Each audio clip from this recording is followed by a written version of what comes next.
What do you do when you're faced with a dangerous cliffside trail and there's barely enough room for one side-by-side, let alone two?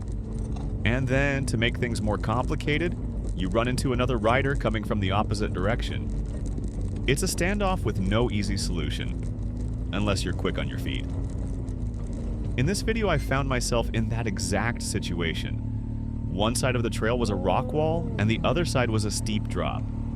The trail barely had room for me, let alone another side-by-side trying to pass. So what did I do? I think I can go over here. You can pass me on that side. That's all right. Might bring you back up over there. There's not really much of it. We might be able to. Yeah, but I should be okay over here. Anybody else behind you? Or?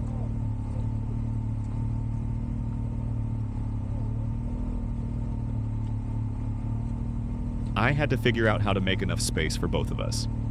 With no room to go forward, I decided to back up carefully.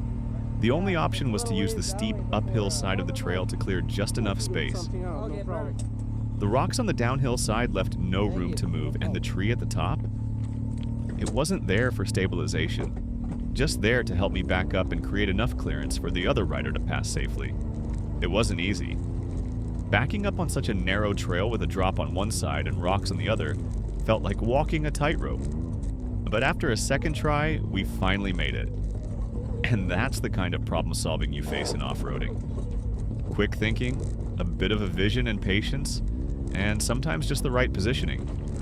This isn't just about off-roading, it's about using your environment, making smart decisions, and keeping calm when things don't go as planned. That's what makes the adventure worth it. You never know what challenge lies ahead, but you can bet you'll always find a way through it. If you enjoyed this trail challenge, hit that subscribe button for more off-road tips, problem solving, and side-by-side adventures. And hey, what would you have done in this situation? Let me know in the comments below.